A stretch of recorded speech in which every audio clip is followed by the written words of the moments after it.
Quan parlem de dependència, parlem d'una situació en la que es poden trobar les persones. Si l'autonomia és el ple control d'una persona per poder portar a terme les activitats de la vida diària, les decisions, el control, l'orientació, la dependència seria tot el contrari, seria aquella situació on les persones per edat, per malaltia o per discapacitat tenen una pèrdua d'autonomia per poder fer totes les activitats de la vida diària.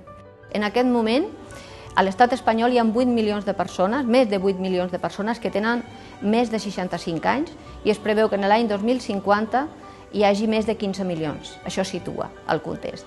D'altra banda, afegim que hi ha més de 20 milions de persones actualment que tenen algun problema crònic de salut. Això és significatiu. Actualment, el concepte de la dependència és un tema de debat. És un tema de debat per les xifres que signifiquen a la població en general i perquè ha passat de ser estrictament un problema de l'àmbit familiar a ser, d'alguna manera, un risc social que hem de pal·liar tots de forma col·lectiva. Tot i així, a l'estat espanyol, el 2006, va néixer la llei de la dependència, mal dita llei de dependència perquè es diu llei d'autonomia de les persones. En realitat, va néixer per reconèixer un dret públic a les persones que estaven en aquesta situació. Normativament va néixer fràgil i també financerament, perquè es van veure que d'alguna manera els diners que es destinarien per complir aquesta llei van ser totalment escassos en relació al número de persones que es van veure que començaven a aflorar a nivell de l'estat espanyol en situació de dependència. És un error parlar només de persones grans. Les persones grans i l'edat, evidentment, comporta dependència i riscos, però hem de tenir en compte altres col·lectius. Hi ha col·lectius minoritaris que són, d'alguna manera, es veu poc o es parla poc d'ells i que generen grans necessitats a les pròpies famílies. Podem parlar, per exemple, de nens que neixen amb una pluridiscapacitat i que les famílies, d'alguna manera, han d'adaptar tot el seu projecte de vida per fer-li front a les necessitats que comportarà el tenir cura d'aquestes persones. Estem davant d'un moment d'oportunitat. Hi ha un nou escenari i, per tant, una nova oportunitat per fer-li front a aquesta qüestió col·lectiva.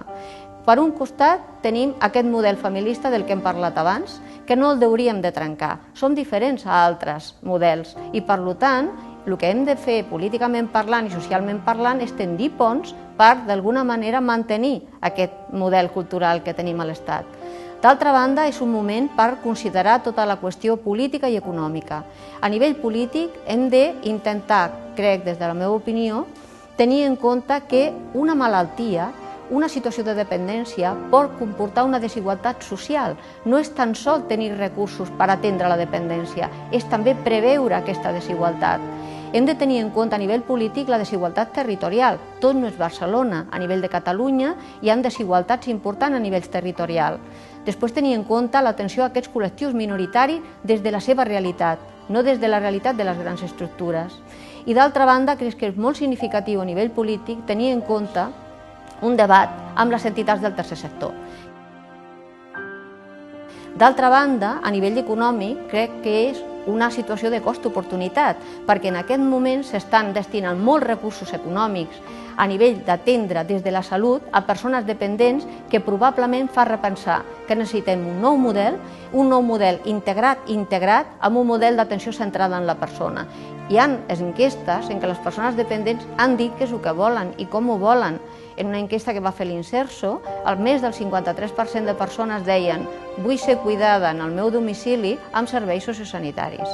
Ara, en aquest moment, les famílies no tenen la mateixa disponibilitat, però, per exemple, a nivell de la Fundació d'Atenció a la Dependència Sant Joan de Déu, rebem 4 i 5 trucades cada dia on famílies, persones, sobretot dones, filles o joves, que tenen les seves persones grans i volen cuidar-les, volen tenir aquesta responsabilitat de donar resposta, però els hi falten els recursos per fer-li front o necessiten complementar els recursos familiars que tenen perquè d'alguna manera volen mantenir a les seves persones grans a casa per cuidar-les.